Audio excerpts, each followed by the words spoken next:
Hello, happy Monday. All right, so I'm very nervous. This is like the first time I've ever done a live by myself, and I didn't even prep it in regards to telling you guys about it. So what I'm doing for July is doing a lot of lives. Some of them will be by myself, some of them will be with me talking to some other amazing women. But today and this week, it's just going to be me. And I wanted to do a few different teaching topics. I've done a lot of YouTube videos and Zooms and things just recorded that are very helpful. And if you're interested in those, I can send you links. Starting today, I'm going to do one, and then I'll probably do one Wednesday, maybe Friday or Thursday. I don't know yet. It has to depend. My son has soccer camp this week, so it kind of depends when I can get back. But today I'm going to be talking about, and I have my notes here, so if you see me looking, I'm looking at my notes on my computer.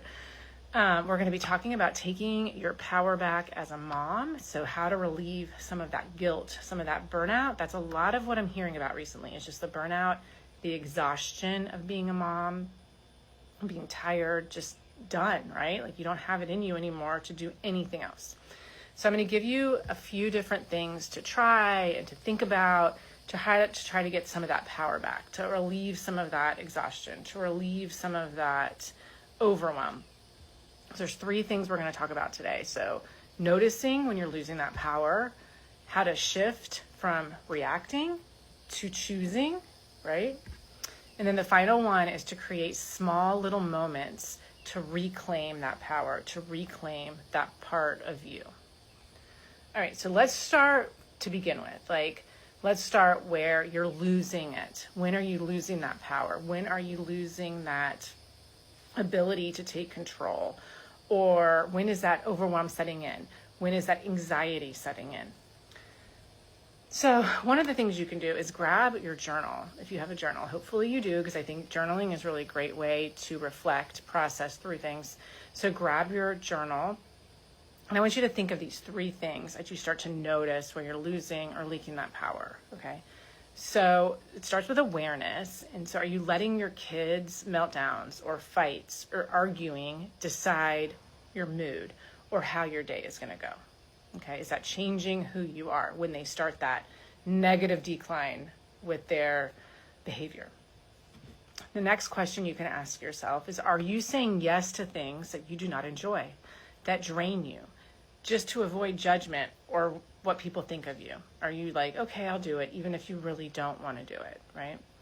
And then the third thing is, excuse me, are you giving your energy to guilt, feeling guilty, comparison of other moms or families, or just that perfectionism of I have to be a perfect wife, I have to have all these things done, right? So are you giving your power, is your energy coming from some of that stuff, right? So we only have so much energy to give. And as we get older, I feel like it gets smaller, right? I'm noticing that, right? So I'm 51 now, and I notice that as I've gotten older, my energy has definitely declined. So where it becomes more and more important of where I'm putting that energy, okay?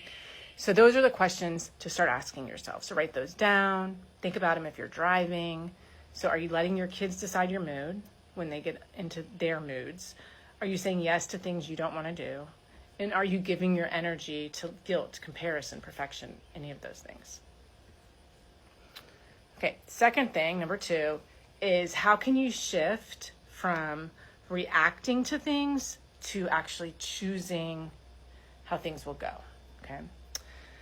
So when you react to stress, when you react to things happening, you're responding to that. You're not sharing an intention of how you want it to go as a mom or as a family. And so when your nervous system is taken by this, your anxiety is taken, right? That's what's in control then, is your anxiety. Your feelings, your anger, that is all what's in control. And your power as a human is gone because that's what's controlling you. So we need to be able to switch that off. And one of the ways to do that is you got to slow down. You have to breathe. You have to pause. And so when are you doing that during the day? When are you slowing down? When are you stopping? When are you pausing? When are you grounding yourself during the day? That's one of the things that you're going to have to do to learn how to respond to things instead of react. You have to slow down. And we are so busy and fast-paced. We're all just so used to it, we forget that we have to stop, slow down, breathe, maybe reflect on some things. So one of the ways you can do this, and so a couple more things you can write down, is name what you're feeling. So next time your kid is fighting with you, or your kids are arguing, or they're having a meltdown, what is your body feeling like? Is it feeling tense? Is it feeling frustration? Is it feeling anger, anxiety? What is the feeling that's happening? And then ask yourself, how do I want to model my reaction? What am I going to model in this moment? Am I going to turn around and yell and tell them to stop? Am I going to come up with a strategy for them? What am I going to do in this moment? And then the second thing is, what version of me would it be, right? What do I want it to look like? What does it look like when I feel powerful as a mom? So the first one is, what do I want to model? And then what version of me who feels powerful choose? What would you choose if you felt powerful as a mom? Okay, how would you choose to react? All right, so that's how you can shift from reacting to choosing. So that's number 2. All right, so the third thing is creating little micro moments to reclaim that power. So how are you going to do that? Because this isn't some big thing like today I'm going to change and tomorrow it's going to be different, because it's going to be little steps that get you to the next thing. So it's all those little choices that really matter, right? It's that one fight in the car.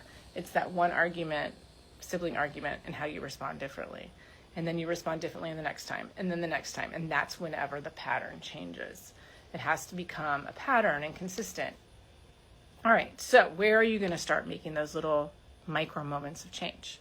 So here are some ideas for you to think about. So 1, are you going to say no to one thing you don't want to do that really drains you? And if you don't even know what drains you, start with today, Monday, and think about whenever people ask you to do something, what is your first reaction? Like, oh my God, I don't want to do it. But then you say yes. Think about what things you do not like and what drains you. So saying no to one of those things. Ask for help without feeling guilty, right? So get a family member to help you. Hire someone. Ask a neighbor. Ask a friend. We all need support. I know that, so when my son was 3, my husband's older son moved in with us.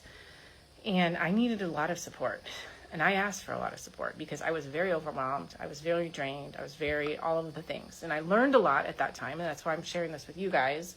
But I had to have support. So where do you need support? Third thing is take 5 minutes to breathe. Don't forget to breathe. Take some time during the day. Is it in the morning when you take time to do a meditation or read a Bible verse or read a book you like? Whatever it is, when are you taking that time for yourself? And it can be as little as 5 minutes. It can be during the morning, lunchtime, evening. When is that happening? And when are you noticing your breath? And that's going to help that mind-body connection. And then finally, mantras. Mantras are great. I love them. I have them posted along different places. So a mantra could be like, this is enough for today. I've done all I can do. So what mantra? It says who you are. What kind of mantra do you want to have for yourself?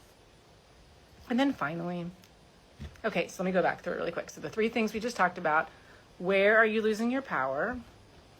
When are you going to learn? How are you going to shift from reacting to choosing? And then creating little moments to reclaim your power. All right, so the prompt that you can put in your journal with all of this, and to really start focusing on or reflecting or processing through, is, where am I giving my power away right now? And what would it feel like to call it back? Where am I giving my power away right now? And where would it feel like to call it back? Okay, so take some time, journal some of these things out, or just think about them in your car, or when you're on a walk. That's when change begins, is we have to start thinking about it and then putting it into action, which is not easy. It takes energy to do that, right? But if you want things to change at home and you want things to change in your family, you have to do something. Okay, next, tomorrow at 11 a.m. Eastern. So this is Tuesday, July 8th. I'm not sure when you're going to be hearing this, but tomorrow at 11 a.m. Eastern is my group, my mom's group. And so I would love for you to join us. If this is something that sounds interesting to you, you don't have to talk. You don't even have to show your face. You would just be there, and then I will teach on something. So tomorrow, actually, what we're teaching about is routines at work.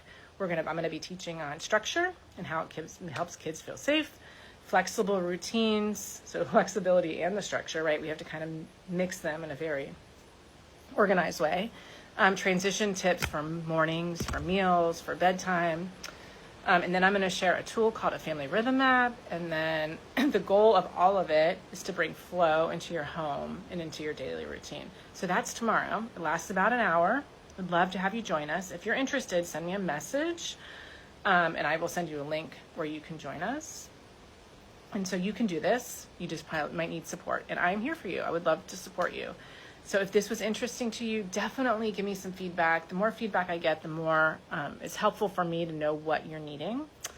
And yeah, so I'm glad you listened to this, and hopefully you'll be here next week, or not next week, one day this week, because I'm going to be doing these all week. And then next week and the week after, I'm actually going to have a few guests on here that are amazing women. I think it's going to be really exciting for you to hear. And if you miss them, they're always going to be on my profile. Okay, have a great day, and we'll see you later.